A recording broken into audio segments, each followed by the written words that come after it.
in Lansing, Michigan, born and raised in the church house is where I spent most of my days. I couldn't think of nothing else to say, but welcome to chapter 1 of my videos. Thank you for tuning in, and this chapter is called The Good Old Days. So, brief history about me. I was born in Lansing, Michigan. My mom is from Detroit, Michigan, and she moved to Lansing, Michigan to go to Michigan State University, and that is where she met my father because she was roommating with his sister at the time, I believe, which is my aunt. And basically, I interrupted her studies. And so I came along and she took care of me. Things didn't work out between my mom and my dad. So before I was born, they were like getting ready to be divorced or whatever. So I'm an only child. I do have a half sister on my dad's side, or through my dad. So she's my younger sister. I think she's like 16 or 17. But yeah, so that's a little bit about my history. And unfortunately, I won't be able to go into the detail that I would like to go to in regards to my mom because she has not given me permission to do so, and I don't think she will ever. So it's sad because I think, you know, her story is a part of my story. So I'll just have to give very brief details regarding that. My first memory of church had to have been around 3 years old. I went to a different church between the ages of birth to 5 years old, and my mom showed me a video a few years ago when I was still living in Michigan of me being dedicated to God. And I should have known at the age of 2 that things weren't going to be the way they should have been, or things weren't going to be well with me in the church, because I saw the video and it was hilarious. So my mom was holding me as I was being dedicated unto God. So they take people to the altar, and the parents hold the children and they say like a special prayer over the child's life and things like that. And so the entire time that I was on the program or up front with my mother, my father was present as well, I was moving and squirming around the entire time and making it very difficult for my mom to hold me. And so my mom was like, Simone, stop it. And I literally looked for this video so that I could show you guys the clip. However, I'm not sure if it got lost in the move from Michigan to Nevada, but if I do find it, I will definitely show you guys the clip. It's hilarious. But I should have known from that day on that, you know, me and church, we were going to have some problems eventually. So super cute clip. But nonetheless, she raised me in church my whole life. So I was going to that church between birth and 5 years old. I didn't have any traumatic history or memories with that particular church.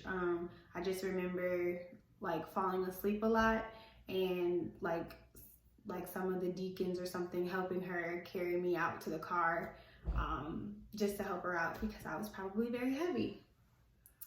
So I remember one time when I had turned 5 years old, we were in the car getting ready to go to church, and instead of making like a left on, I believe it was Jolly Road, to go to church, because I knew how to get to the church that we were going to at the time, we made a right. And so we made a right, and that's where we went to this other church, which I entitled in my book, God With Us International. So we went to that church, and it was a great experience. We had children's church, and so children's church was in the basement. I guess they were renting out a building at the time, so it didn't look like a church, but it was just set up like a church.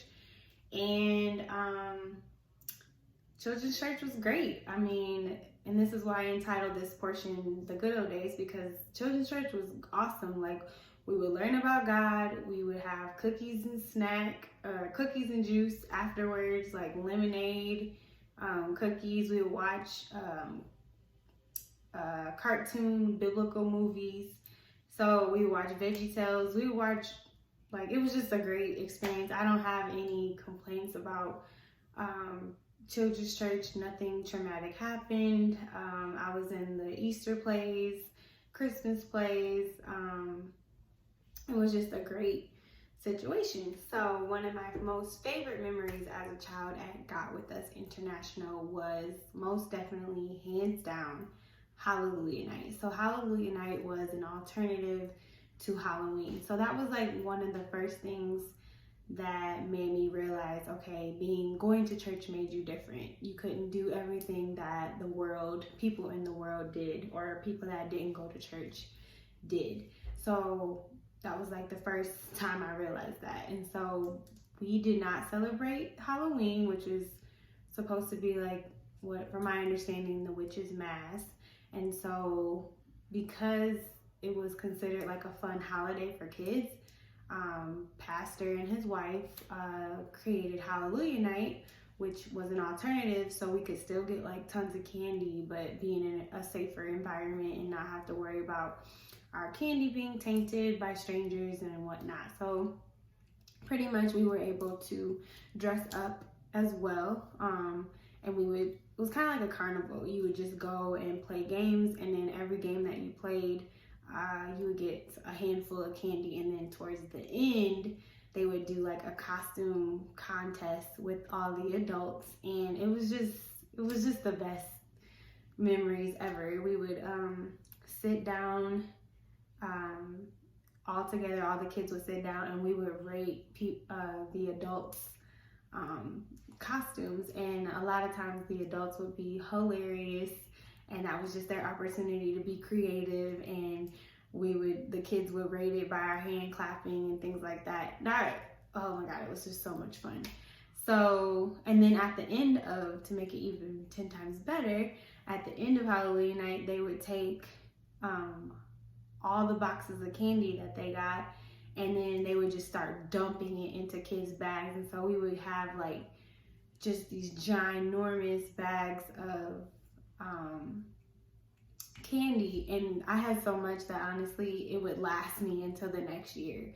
And I didn't eat a lot of candy anyways, but just knowing that I had that much candy, like it meant a lot. So just had a blast. Like Hallelujah Night, hands down, in Lansing, Michigan. I don't feel like no experience could top that.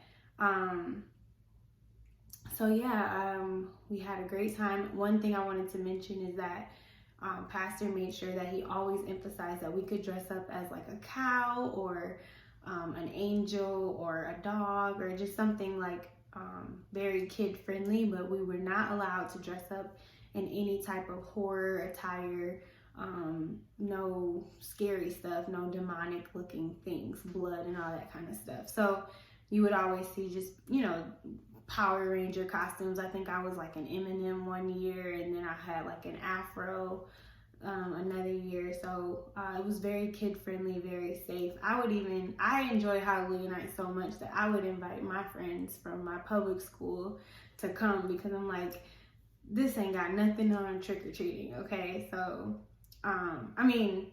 trick-or-treating had nothing on Halloween Night. It was just the best experience ever, and it was true. A lot of my friends would want to come the year after, so it was just, I don't know, just a great experience. So, another time where I felt like I knew that being a church girl was a little bit different was when I was in 5th grade, and I had a friend who, by the name of Lindsay, I will give her name out because she is very precious to me and my childhood. Her and her mom, Colleen, shout out to you guys for just giving me just an amazing childhood and accepting me into your family, even though my race was completely different. So they were and are a white family, and I had so many wonderful memories with them. So shout out to you guys. But anyways, Lindsay had invited me to a Backstreet Boys concert, and I don't think me and Lindsay weren't like super cool at the time yet, but I think she just invited a few girls in her class that she wanted to go with to this concert. So went and asked my mom if I could go, and my mom immediately said no, and I wasn't expecting this, obviously, because I wouldn't have asked. But she told me no, and then I was like, well, why not, you know? And so she's like, because we don't listen to that kind of music. We only like listen to music about God and stuff. So I was just like, okay, like, I mean, I couldn't do anything about it, so I guess. And so my feelings were a little hurt, because the next week, Lindsay and the group of girls in my class, they came back with like their little Backstreet Boys shirts. I don't know if it was Backstreet Boys or NSYNC, but they came with their shirts on. They were all, you know, uniform, and so I was like the only one that wasn't able to participate, and so I felt a little down about that. But eventually, Lindsay didn't stop there. She invited me to other things, like I don't remember what the next thing she invited me to, but we ended up being like really close friends, and I used to spend like every single week over her house, and we played sports together. Like, it was just this amazing situation. So that was just the only thing that I recognized, is that, okay, like, I don't listen to, I guess, what they would call secular music. So any other music that's not basically about God. So that was like one of my realizations, that I was a church girl. And then around, I think in 5th grade, so I literally remember this, and I don't even know why, but my mom was sitting on the porch, and it was like a Friday at like 6 o'clock or something, or maybe like 5 p.m. And I had on like this red and white striped turtleneck that was like short sleeve, and I had this white jacket. I'm still not sure why this is significant to me, but maybe it's just because it was out of my routine. But my mom was sitting on the porch. She got a phone call, and she was talking, and she was like, yes, okay, all right, yeah, I'll let her know. Yeah, I'll bring her, something like that.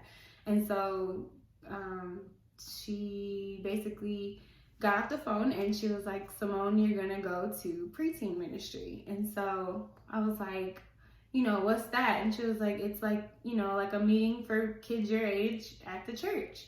So I had only known of children's church, and that was on Sundays. That was the only like cultivation that I was receiving regarding church. But then they said that they literally called my mom and was like, you know, she's old enough to go to Preteen Ministry. So went to Preteen Ministry. I don't really remember like my first interaction with Preteen Ministry, like my first encounter. I just remember it was in someone's house. It was a married couple's house, and went downstairs in the basement again, and they had chairs set up, and basically they just taught us about, I would say, like the foundation of being saved, or being, and so by saved, that meant like you're supposed to like live a life free of sin. And from my understanding at that time, being saved was don't do drugs, don't drink, don't smoke, and don't have sex until you are married. So that was my understanding of being saved. So that was every other Friday, and it was no trauma in that aspect either. I felt like it was foundational, it was educational, and it really taught me just some good principles for life that some of them I still follow to this day. Thanks to, you know, that foundation or whatever. So I started realizing, okay, like I go to church, I go to Preteen Ministry, but still I had what I call, it was a separation of church and self phase. I feel like this was the most healthiest part of my life as it pertained to going to church. I went to church, I was faithful, I went to Preteen Ministry, I listened, I was engaged. But I definitely still had a life outside of church. So during this separation of church and self phase, I love playing basketball. That was my absolute favorite sport. I played basketball for 6th, 7th, and 8th grade. And then, or no, 7th and 8th grade. And then I also played softball. So I was very physically active. And at that time, I didn't really know that, playing sports was healthy for your body. I just played because it was fun. And I'm a little sad because now I'm like struggling to be physically active. But back then, like, I loved playing. So, trying to think, I went to Dr. Tucker's basketball camp all the time. Every summer, that was just like a thing that me and Lindsay would do together. We did all kinds of stuff. I would go up north with her family to the cabin. We would have tent sleepovers. So it was like she had a trampoline, and then they would put a tent over. They got a tent over the trampoline so you could spend the night on the trampoline. Very nifty, very cool. So I had a blast, but I knew like on Sunday, I had to go to church, or every other Friday I had to go to Preteen Ministry. But it was never like, it never inconvenienced my life, basically. It was balanced. It was healthy. I do remember where it became a conflict one time when I was over one of my other close friends' house, and she, I think basically like her big sister allowed them to get like some alcohol or something. This is like, we're like 13 years old, and so they were like, all of my friends were drinking, but that's when like the little church girl kicked in, and so definitely didn't want to have any alcohol. So some of my friends were trying to, like, I think we had ordered or my mom had brought us extra large Sprite and a 20-piece chicken nugget for us to share. And so I think they had like poured some Smirnoff or something into the Sprite. And they were like, Simone, would you like some Sprite? And I was like, no, I'm okay. Because I knew within myself, like, this is, there's something in it, obviously. And so then they like literally like pinned me down and was trying to get me to drink. Like, that was how, and they were being kids, so it wasn't like torture or anything, but that was how strong the church girl was. The church girl was strong at the age of 13, and I didn't want to compromise that. And so it meant a lot to me to like maintain, I guess the testimony that I hadn't drank anything or tried alcohol. Like, I don't know why that was so important to me, but I didn't even succumb to the temptation of being around my friends that weren't really in the church that way, like I was. So Preteen Ministry did a good job setting that foundation. So kudos to all the preteen leaders. I appreciate you guys to this day, because it definitely laid the foundation, and I can honestly say that I still like live by some of those principles that I learned in Preteen Ministry, and it was just in a healthy element. Another example of when I feel like the church girl came out on its own is when one of my friends, we went to go visit her cousin, and she had 2 cousins, and so we went to go visit them, and we were talking to them, and one of her cousins, they were both boys, and I think I was 12 years old in 7th grade at the time, and we went to go visit them, and one of her male cousins like just randomly kissed me on my cheek, like just random. And so, being a 12-year-old and not really like receiving that type of attention from a boy before really was shocking. And so, I started looking at him a little differently. I was like, oh yeah, he's cute or whatever. But I don't even remember what he said, but it was just this random encounter. And so, going home as a 12-year-old girl, I was starting to think about it a lot and things like that, because again, never having received that attention before. And so I remember we had went back over there, and so me and the boy were alone, and we began to kiss or whatever. And so that was like my first, like, I guess, experience having like what they call a French kiss or whatever at 12 years old. And so the next day, I think maybe like the next week, he asked me like, when are you gonna let me hit that? And you know, the church girl rose up. Now the church girl, she should have rose up when I was, you know, kissing him, but she didn't rise up then. She was trying to get her little Disney Channel experience or whatever. So, but the church girl knew when to come out. And so when he said, when are you gonna let me hit that? The church girl rose up and was like, when you put a ring on this finger. And he said, and this is at 12 years old, which I'm very proud of myself, but and I'm really shocked that these were conversations that I was having at 12, but this is the real world. So please have conversations with your children about these things, because they get confronted with all kinds of stuff that you wouldn't believe. So anyways, long story short, I told him when he put a ring on my finger, and he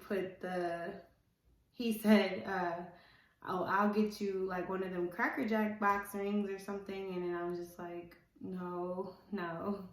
So anyways, those were, that was another scenario where, you know, the upbringing from the church kicked in at the right time. So the reason why I am putting so much emphasis and giving so much information regarding my hobbies and things is because in the next video, you will find out that I completely gave up everything in regards to my hobbies. And that was something I did in pursuit for God, in pursuit for a relationship with God.